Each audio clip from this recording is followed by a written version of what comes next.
everyone, and welcome. Welcome to the full moon in Aquarius releasing practice. I'm going to refresh my browser just really quickly so that I can pull up your comments while I'm on the live stream. And your questions too, if you happen to have questions. There we are. So welcome to the full moon in Aquarius. I hope everyone is doing well this evening. I'm really kind of excited to do tonight's releasing practice. I hope everyone has survived eclipse season so far. We're done with the eclipses now, and so the season itself is winding down as we move through September and into October. We'll feel the tapering effects of the eclipses that we experienced in July and August of this year, so just recently. But welcome, I'm Phaedra. I'm the astrologer and artist of Mystic Physick Astrology, and I use Western Sidereal astrology in my practice to help you kind of reconnect with your soul purpose and remember why you came into the world to begin with. And so my aim with the broadcast is always to kind of provide guidance on how we can consciously use the energy of the transiting planets to affect our lives in a positive way. We want to work on responding to our transits rather than just reacting to them. And so the lunar live streams is one way that we do that. And so welcome to the broadcast. If you need your sidereal natal chart, you're going to want to grab a copy of that because we're working with our sidereal rising sign and or sun sign for these purposes. You can get those at, let me give you the calculator. Hi, Rosalind. It's good to have you on. So here's, if I'm doing this right, that should be the calculator. If anyone joining us does not know their sidereal sun and rising sign, you can go to that link and just plug in your birth data, and it'll give you a chart drawing. Just grab a screenshot and bring it with you to the program, and that way you'll know. Ideally, you're working primarily with your sidereal ascendant, but these practices, the full moon releasing practice and the new moon intention setting practice, you can do them for both your rising sign and your sun sign and kind of get like just an extra oomph out of each lunation every month. But if you can only do it once, I strongly suggest do it with your rising sign because then it's aligned with your natal chart. You're activating the right house. Hi, Rochelle. It's good to have you join us. Thank you for coming on. So let's talk a little bit first about what this particular full moon, what else is going on, and how we can expect to experience this particular full moon. Then what I'll do is I'll jump into what house this is falling in for everyone according to their sidereal rising sign, and we'll talk about the themes of that house, and that way if you want to make some notes and kind of work with that, you can. And then once we're done with that, we'll jump into talking about the themes and the archetypes of Aquarius and go over some prompts that we can use at this full moon to kind of get us thinking about what it is we need to move past or let go of, or just kind of release from our life. And that releasing just creates space for something new and more appropriate, more aligned with us to kind of move in. And so this will be a fun practice. I actually kind of like this a little bit better than the intention settings. It just feels really good, I think, when you're done with a full moon releasing, having like let go of the old stagnant energy, get it moving out. So Uranus is our full moon ruler as the ruler of Aquarius, right? And so let's talk a little bit about what's going on with Uranus right now. So Uranus is retrograde. He just recently stationed retrograde on the 7th of August, so just a little over 2 weeks ago. And when he stationed, he was just within minutes of perfecting his trine to Saturn. And so we talked a little bit on the last Sidereal Insights, the Astro Update, and we talked a little bit in the August horoscopes about how Saturn's influence then would kind of color Uranus's retrograde. Well, it's also going to serve to kind of color the full moon a little bit. And then there's a little bit more going on. Now, keep in mind that traditionally Saturn rules rules Aquarius. Uranus is a modern ruler. And so we kind of have these two co-rulers acting in tandem this time around, in that they're just pulling away from that trine, and both of them move rather slowly, so we're still within orb as it's separating. And so what this particular full moon will be a great opportunity for is letting go of old traditions that aren't serving us any longer, letting go of long-standing norms that maybe just don't fit our current paradigm, right? And this will open us up to more innovative thinking and ways that we can approach those things. With Uranus also being retrograde, this presents an opportunity to kind of re-envision what those traditions could look like for us going forward, or at least to examine where they fall short right now, so that we can leave ourselves open to new ideas and new inspirations about how we can alter them going forward. Now, this isn't necessarily the time when we will alter them. That may come later at our new moon in Aquarius, which will happen in about 6 months. In terms of letting go of the parts that aren't serving us anymore, there may be a bit of inward looking that we need to do to kind of examine what parts aren't working. And so some of this transformation that we'll experience is maybe inner transformation as well.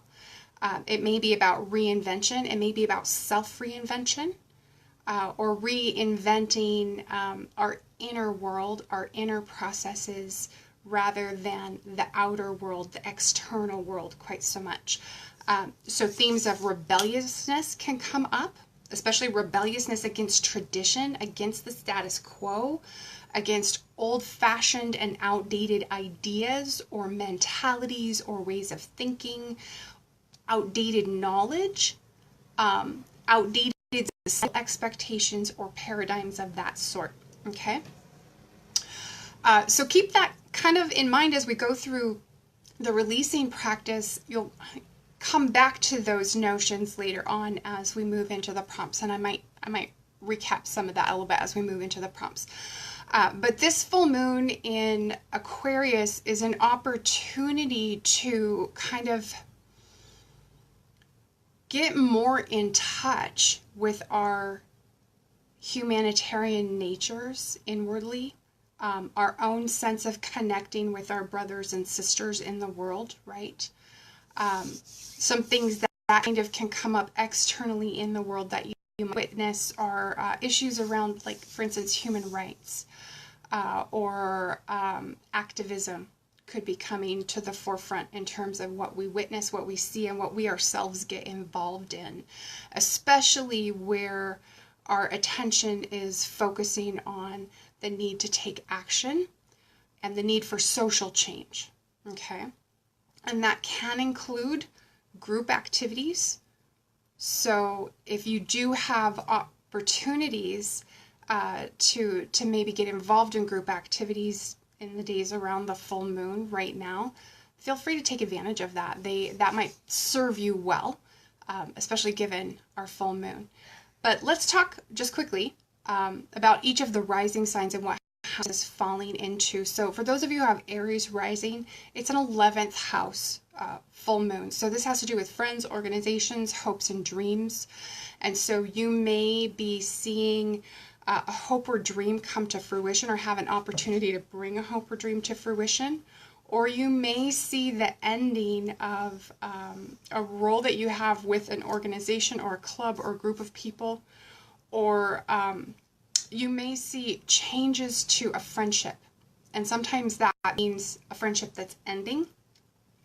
But sometimes it means that a particular friendship you have might be coming to an end of a certain stage of development before it moves into the next stage of development. So maybe you reach a level of trust or a level of connection or communication, that sort of thing, with a friend that you have.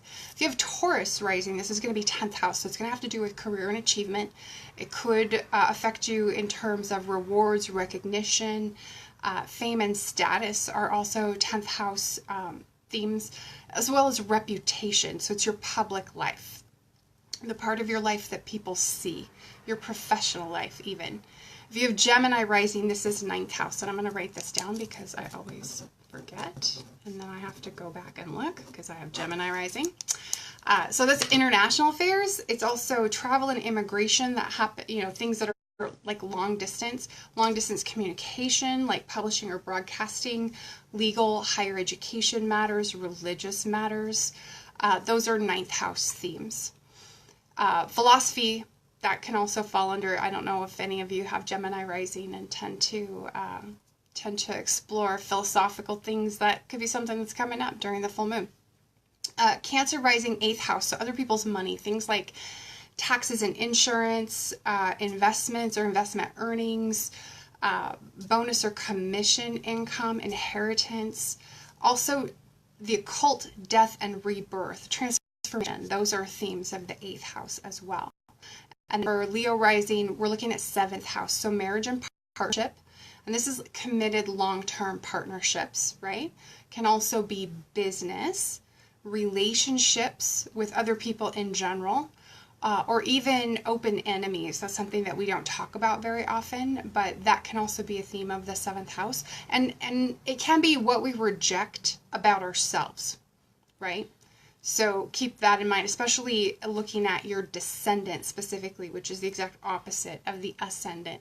So have a look at that point in your chart, and especially if there are planetary contacts with that point in your chart, that can be something that you may want to work with. And that could be planetary contacts either in your natal chart or even by transit. For Virgo, it's 6th house, full moon. So this is work, health, pets, daily routines. It can be employees if you have them, people who work for you. And the 6th house also rules your habits. And so a full moon is an excellent opportunity when it happens in the 6th house to let go of a bad habit. Okay, so if you have Virgo rising, kind of think about that. Consider if there's a bad habit you want to let go of. For Libra rising, it's 5th house. So the 5th house has to do with romance and true love. It has to do with creativity and children. It has to do with pleasurable activities, sports, gambling, risk-taking, our hobbies. That's also 5th house. If you have Scorpio rising, 4th house, so home, family, real estate, it can be your parents, both of them. Typically, it usually represents the mother, although for some folks it may be the father, and the clues for that are usually in your own natal chart, whether the 4th house represents your mother or your father. For Sagittarius, it's a 3rd house full moon, so travel and communication that happens local to you, nearby. It can be things having to do with your community or your neighborhood, your siblings or extended family, so like aunts and uncles, cousins fall under the 3rd house. Your neighbors also fall under the 3rd house, as well as your immediate environment. So wherever you happen to find yourself, that place is ruled by the 3rd house. Even if, say for instance, you're traveling or away from home, your immediate environment is 3rd house. Capricorn, this is a 2nd house full moon. So this is an opportunity around earned income and expenses. So things like wealth and possessions, movable assets, so not real estate, not investments, right? Those are 8th house. This is money that you earn by the work that you do in your world. And it also, the 2nd house has to do with themes of self-worth and your own personal values. So it's something that you can consider as we move into the releasing practice. If maybe your values have changed and there's something that you need to let go of in regards to how your values have changed over time. Aquarius, this would be 1st house, of course. So that's appearance and self-expression. It's also your identity, your physical body, and the role that you play in the world or the role that you take on in the world. Your mannerisms also fall under the 1st house. For Pisces, it's going to be 12th house, so privacy and seclusion, spirituality, things around the unconscious mind, and escapist tendencies, including addictions. Those will fall under the 12th house as well. And if anyone is joining late or didn't catch the house and themes of that house for their sidereal rising sign, just let me know what your rising sign is in the comments and I'll recap it for you. And in the meantime, what we'll do is we'll talk a little bit about Aquarius and the Aquarian archetype and what this full moon is really kind of about in terms of Aquarius and what he means. So as far as constellations, zodiac signs, Aquarius is the sign of the water bearer. Okay, and so you often see Aquarius depicted as two wavy lines as a symbol, or in imagery or iconography, you see him represented, or she, but often Aquarius is represented as male, pouring water out from a vessel. This is kind of built into the archetype image of Aquarius, is that pouring water out. And that pouring water out can cause confusion because Aquarius is an air sign. Aquarius is fixed air, okay? Air signs are mental. Water signs are emotional, okay? So don't let the two confuse you. Water is part of the symbolism, but water is not necessarily part of his energy in terms of zodiac elements. Okay, in the case of Aquarius, water represents knowledge. It's a symbolic depiction of knowledge. So Aquarius, the water bearer, is pouring out the knowledge of the world, of the universe. He's pouring out that knowledge and making it available to all of mankind. Okay. So that's what that symbolism really represents. It doesn't have anything to do with emotion, has everything to do with learned knowledge. You'll recall that Aquarius is the sign of the inventor and the scientist, right? So remember, when you're thinking of Aquarius, the water is really knowledge and not emotion. Air signs are mental signs, so they're associated with thought. And in the case of the water bearer, that symbolic knowledge is available to all of us. We all have the opportunity to tap into that. We all have a zone of genius, is what they call it, right? In terms of that water not being emotional for Aquarius, so Aquarius is kind of known as being kind of a cold or reserved sign, kind of standoffish, I guess you could say, like lacking in emotional connection. Rosalind says, thanks for explaining that about the water bearer. I was confused for some time. It can be kind of confusing, especially for those who aren't super familiar with the symbolism that is there in the zodiac signs. And it's not something that we talk about really frequently when we talk about Aquarius. The fact that he's the water bearer, but it's not the water of emotion, it's the water of knowledge. So the archetype of Aquarius is the archetype of future man. Okay? He's the archetype of humanity at a higher vibrational expression. Okay? So full of the world's knowledge and using it for the betterment of all mankind. It's the sign of universal love, brotherly love.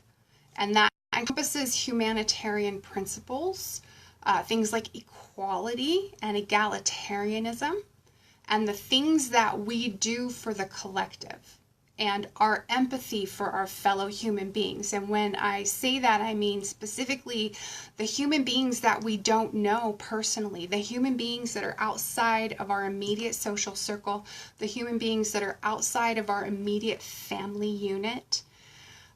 So it's about our relationship with the rest of humanity. Aquarius, we already talked about, he rules knowledge, right? He also rules science and technology, electricity. We touched on genius. So any kind of ingenuity stems from Aquarius or Uranus in our charts, right? Invention and innovation, innovative thinking. Aquarius is the visionary of the zodiac. So the one who can think of and envision things that do not yet exist, which is part of the fantastic power of Aquarius, right? So Aquarius, very much like its ruler Uranus, this is an interesting point to recall. So the sign of Aquarius, we also assign rebelliousness to, or unusualness. He's like the celestial weirdo, right? And it's because it's a direct result of the fact that Uranus, the ruling planet of Aquarius, has a diurnal rotation that is perpendicular to all the rest of the other planets. So we spin around the sun, right? Our orbit, and then as we're spinning around the sun, each of the planets is rotating, and that's a day, right? Well, Uranus rotates this way as he moves around the sun. He's tipped. And so that expresses, as it affects and influences us here on Earth, it expresses as rebelliousness, as going against the status quo, against the grain. So it's that individualistic tendency, okay? And so I think in some ways that contributes kind of to his aloofness. It's different than everything else, okay? So in terms of how we can use this energy to let go or move beyond something that's not serving us anymore in our lives, let's talk a little bit. Let me bring back up these previous ideas about throwing off old stuffy traditions, about re-envisioning and reinventing either ourselves or some part of our life, inner rebelliousness, right, in terms of his retrograde activity currently. That's going to be inwardly expressed rather than outwardly expressed. And that can be rebelliousness, like we said, against tradition, against the status quo, against old-fashioned and outdated ideas or mentalities or ways of thinking, outdated knowledge or expectations, especially societal expectations or paradigms. Okay, so considering where Aquarius falls in your natal chart, think about how is your own rebelliousness, especially your own rebelliousness in that area of your life, how is it holding you back or no longer serving you? How is it causing you to get in your own way? What knowledge are you holding on to that's no longer serving you or holding you back from what you want? Now, this could be knowledge, that something that you're continuing to accept as truth that's just really no longer true for you or no longer true in general, okay? But it could also be outdated information, okay? But at the same time, I want you to consider what knowledge are you holding on to that you could be sharing with the world. Knowledge that you own, knowledge that directly relates to your own zone of genius, that you're keeping to yourself rather than sharing with the broader world, with your brothers and sisters in the world. And is that holding you back? Okay, and this can be especially true if you're an entrepreneur or if you're a teacher or if you're an inventor of some kind, okay? In what ways are you so focused on the future that you're not being fully present in the now or are neglecting to act in the now, which is the only place that you really have any power, right? Your power to affect any change in your life or in your world is in the present moment. You don't have any power to change things by staying in the past. You don't have any power to change the past. And you don't have any power to affect the future unless you act right now. Right? So are there ways that you're so focused on the future, especially in the area of life that Aquarius occupies in your chart, that you're not being fully present right now or neglecting to act right now? How are you preventing yourself from making one-to-one connections with other people in life, especially in the area of life that Aquarius is in your natal chart? How is that avoidance? How is that being aloof or spending too much time in your own head preventing you from making real human one-on-one connections? And then also consider, or alternatively consider, what limiting beliefs do you have around humanity and what we're capable of, or around society, or around the future that are preventing you from taking action, that are preventing you from feeling true brotherly love or sisterly love for all humankind, that are preventing you from recognizing your fellow human beings for what they are. People just like you. They might look different, they might act different, they might talk different, they might have different traditions and different cultures, but deep down, we're all the same. Deep down, we all have the same set of emotions for the most part. Deep down, we have the same desires for life, right? So what limiting beliefs might you be carrying around that have to do with humanity or society as a whole? Or limiting beliefs about the future in the area of your life where Aquarius is residing in your natal chart that might be preventing you from connecting with the broader humanity and really tapping into brotherly love. Okay, so what I want to do is take a moment and write down on your paper the ways that you've identified Aquarian behaviors or Aquarian beliefs that are not serving you any longer. And these are going to be what you're letting go of tonight. So we'll pause right here and take a few minutes to do some writing, and then we'll come back to the remainder of the releasing practice. So everyone take a moment and we'll do our thing here.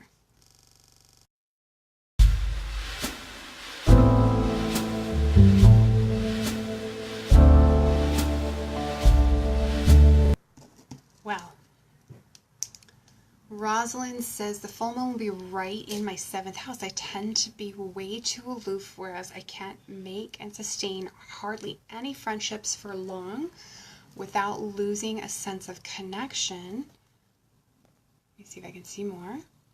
Because most people are so worldly, playing sports, partying, going to conventions, whereas I'd rather study theories and ideas, focus on improving my future and those around me. I don't know how to relate to people otherwise. That is an excellent thing to work with at this particular full moon, Rosalind.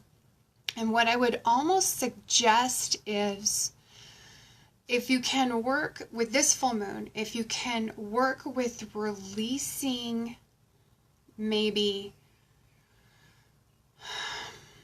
the resistance you have to those other interests and behaviors in people, and work with opening yourself up to the possibility of connecting with other people with interests similar to you.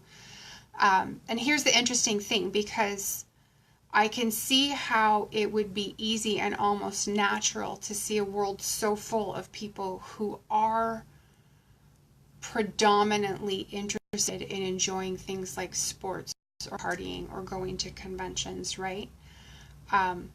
Because that does, if you were to pay attention to modern media or pop culture or any of that, those are dominant subjects, right?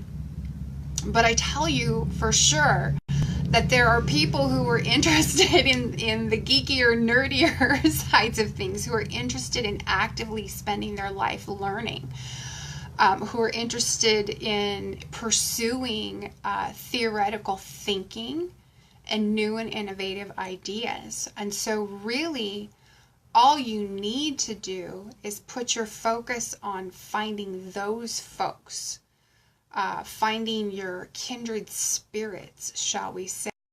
And you may find that some of them are in like the more obscure Facebook groups, right? Or maybe you find them like on Google Plus as opposed to other social media platforms, because that does, as a platform, as a social media environment, Google Plus appeals very much to the people who are into tech, who are into science, who are into invention and discovery and theory and exploring those things. And those things are very much the realm of Aquarius and of Uranus planet. And so if you can find your people and connect with them in that way over shared interests, that might help you feel easier connecting with other people in general, and just relating with other people in general. But the other thing that you might consider too is, I don't know where you live, but you might consider somewhere nearby you finding some kind of social group that you could get involved with. For instance, this may not be your cup of tea, but I have really been considering in the last year or so how much I would love to get involved with like a local community theater group. Not because I have any interest necessarily in being on stage, but I've always enjoyed theater and film and production, and in my youth I did spend some time being involved in like stage building, right? Like props and building sets and things like that. And I love that part of theater and community theater especially, plus just the making connections with like the weirdos of the world, right? Because they seem to be more drawn to more unusual hobbies and interests. And so that's something that I've often considered doing is maybe finding a local community theater group to get involved with or volunteer with. But you could take any interest that you have, maybe it's astronomy, and see if you can find a local group that you might be able to connect with, or some area of study, especially a theoretical area of study. Anything that you might be interested, look and see if there's a local group in your area that is actively involved in that. And if not, consider starting one of your own, because there's probably other people who feel the same way you do and who would love to connect with folks who have similar interests and similar hobbies, and connect with folks that they won't necessarily feel quite so uncomfortable around, right? Because that's part of it. I think that's part of our Aquarius house is a feeling of discomfort, and that's a little bit of what prevents us from making those close connections with folks. And I feel the same way when I think about it in terms of what I've written down that I'm ready to let go of. So this got long for me, but it kind of evolved as I started writing. So I have Aquarius on the 9th house. I also have Jupiter in Aquarius. And so I think that gives Aquarius a little more weight and prominence in my life and in how I experience it, because it's near the top of my chart and it's got Jupiter up there kind of emphasizing it, right? And so here's what I wrote. I release any urge, desire, or need to hold on to astrological knowledge, which is the purview of Aquarius and Uranus, right? Or sources of astrological knowledge, and step fully into the space of sharing this knowledge with the world. And if you'll notice, you might have noticed, especially since you're in the group, that in the last week I uploaded several historical texts that astrology comes from, right? Modern astrology draws on very ancient historical texts, and there's only really a handful of them. But that's the core of where our astrological knowledge comes from, and then we've built on that over the last several thousand years, right? But this is the fundamentals that I've shared.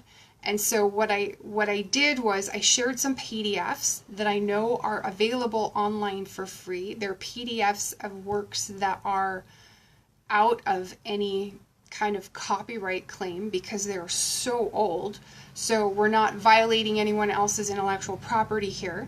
But I uploaded them to the group because I know that there are folks in the group who really want to learn and study deeper and maybe just don't know what these sources are or where to look for them.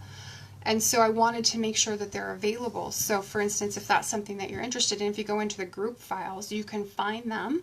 And I believe you can download them directly right out of the group. Okay.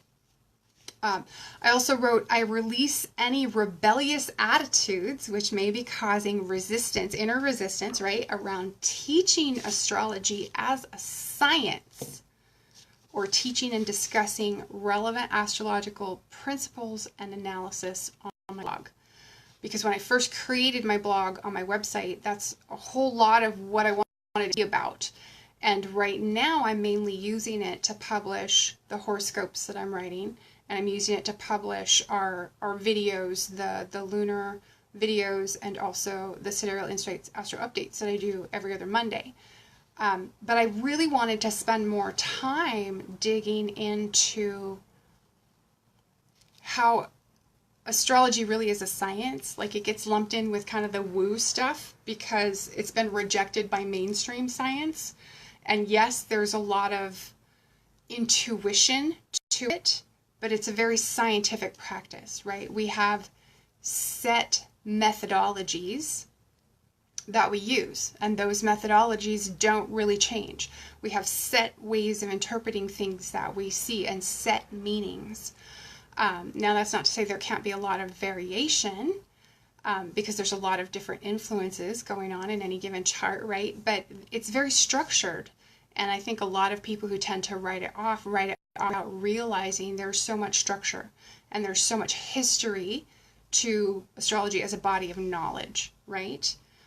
And then I also wrote, I released the limiting belief that my fellow human beings are either not ready for sidereal approaches to astrology or not ready and willing to recognize the scientific basis for the body of astrological knowledge that we have as a whole.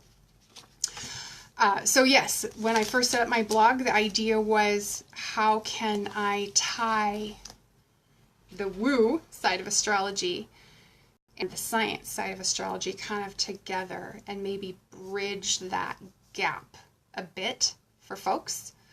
And I haven't spent a lot of time doing that. I did early on. I wrote a few articles that kind of interpreted things from that approach, but I've spent a lot of time mostly in the last couple of years on the horoscopes and on the videos that we're doing.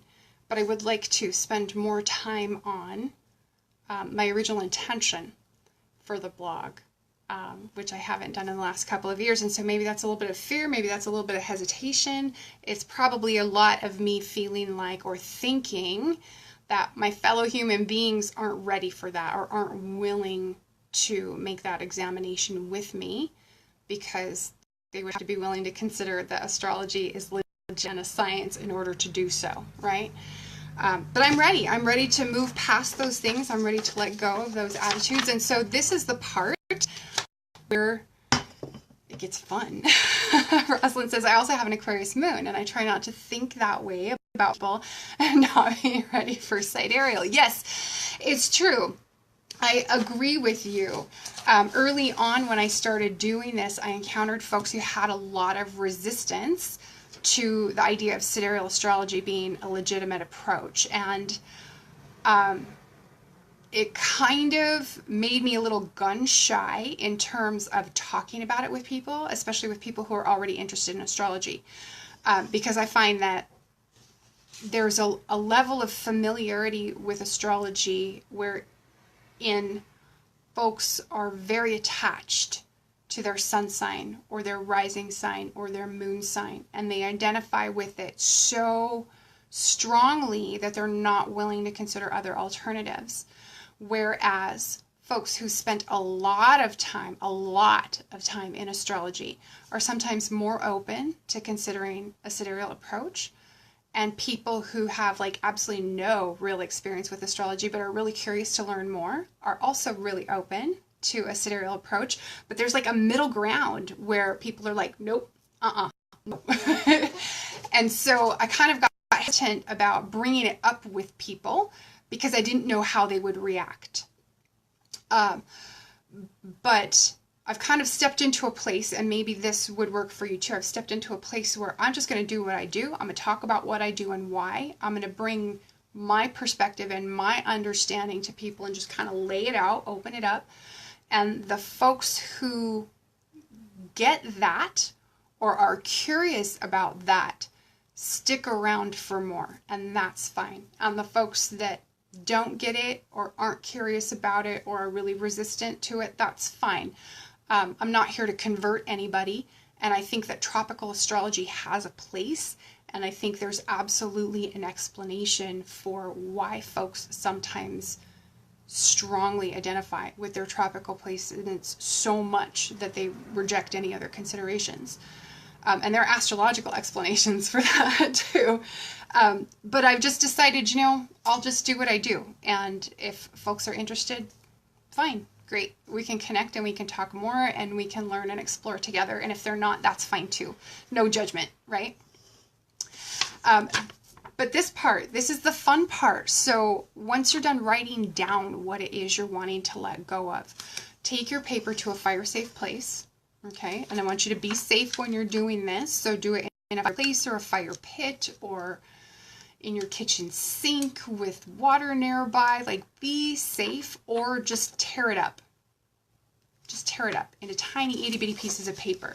But what you're going to do, and this always makes the microphone dim out from the click.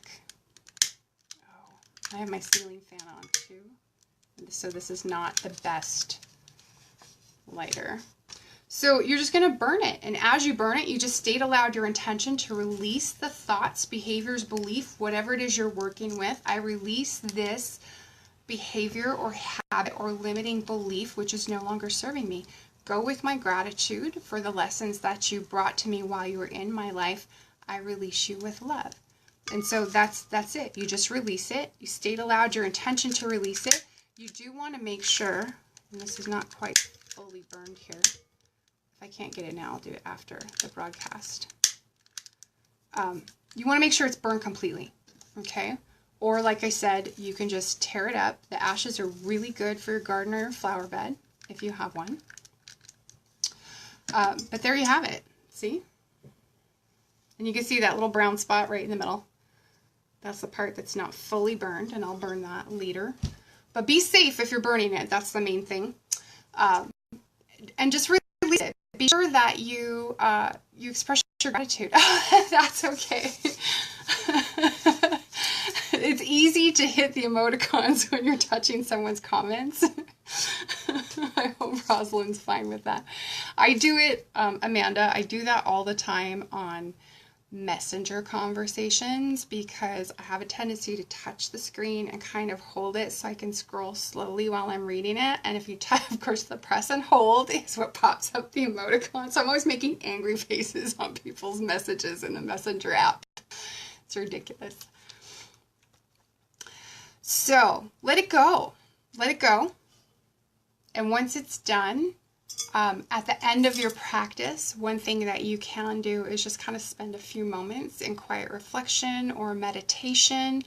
But the main thing is let it go with your gratitude, because whatever it is served you for the time that it was here.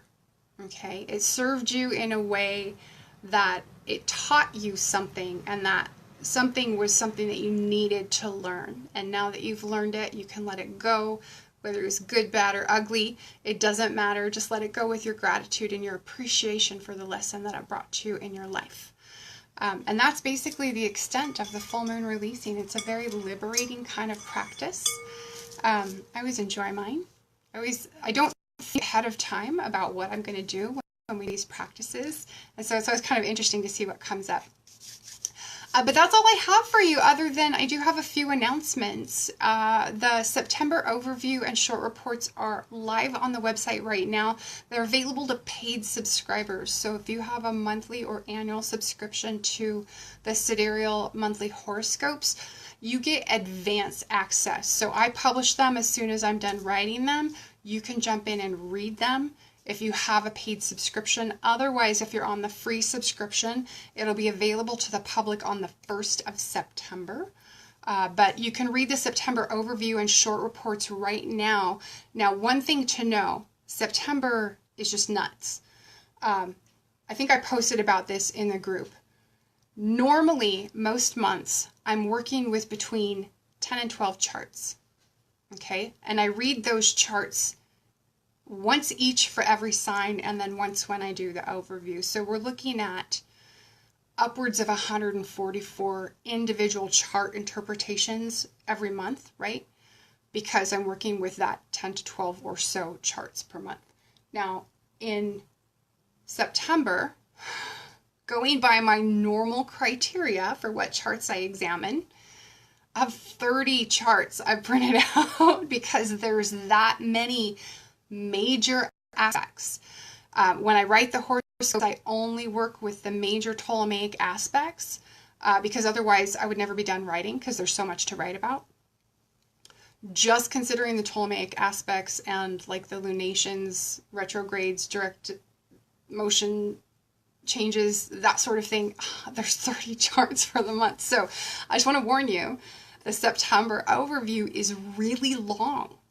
And the full horoscopes by sign are likely to be equally as long. So just grab a cup of coffee when you sit down to read the September horoscopes, or, you know, whatever it is, pull up a chair, because they're not necessarily quick reads this time around. But it's interesting. It's because we have so many planets, outer planets, that are in aspect with each other. And then we have Mercury and Venus hitting a lot of those. So it's kind of interesting to see how September is playing out. Join me Monday the 27th at 1:30 Mountain, 3:30 p.m. Eastern Daylight Time, 8:30 British Standard Time, or 5:30 in the morning if you're in Australia Eastern Standard Time, on the Mystic Physick Astrology Facebook page. That's when we're doing the next broadcast of the Sidereal Insights Astro Update, and you're welcome to join me live. You're also welcome to hit me up with questions ahead of time if there's anything you'd like me to touch on. But during that broadcast, I talk about kind of the current transits, what's going on right now, what's going on in the coming couple of weeks, so that you know what to expect and you know how that you can work with or respond to those energies. And then I'm going to give you another link tonight. So we started earlier this year, we started really using the YouTube channel, and I found out that I needed to make a new one. So I'm in the process of migrating all the videos over. This is the link to the new YouTube channel. So if you already subscribed to the old one, please subscribe to this one. Once I migrate everything over, the old channel is going to go away. And I don't have any way to avoid that. So like I said, that's why I'm moving all of the old videos. And it just has to do with Google's rules around channel names. Because when I first started that channel, before I became Mystic Physick Astrology, it was something else entirely. And that's the only channel name that channel can ever have now. So in order to have a channel name of Mystic Physick Astrology, I had to create a whole new channel. So if you'll subscribe to this one, like I said, the old one is going away, probably within the next couple of weeks, because I'm about halfway done with moving the videos over. And it probably won't take me much more than a couple weeks to get the rest of it moved over. And then I am in the process. So the 2019 Ultimate Astrological Planner, the pre-sale is over. We're in the final proofing stage for the files. So if you ordered digital downloads during the pre-sale, or if you're planning on ordering them, those should be being delivered as soon as Monday for anyone who pre-ordered, and so they would be available for instant download after this coming week. If you buy them, you'll get instant access if you're buying printable planner files. If you're ordering an actual physical planner, the physical planners will be printing and shipping in the coming week, with one exception, and that is the disc-bound planners, which are new this year. Those will be shipping a little bit later because the supplies are still on order. The bulk order that we have from the vendor, we're still waiting to receive that. So if you're wanting to get a 2019 Ultimate Astrological Planner, or the 2018-2019 Academic Planner, which begins for August and goes through August of next year, they're available and you can get them now, and they'll be shipping next week. The only exception being the disc planners, which is really, really exciting. I'm thrilled to have these ready for you, and I'm excited about the new changes that we included in the planners this year. So thanks so much for joining me on the broadcast tonight, and thanks for participating in the full moon releasing. I really, really appreciate it that y'all joined me for this, and we'll talk to you again on Monday. Thanks.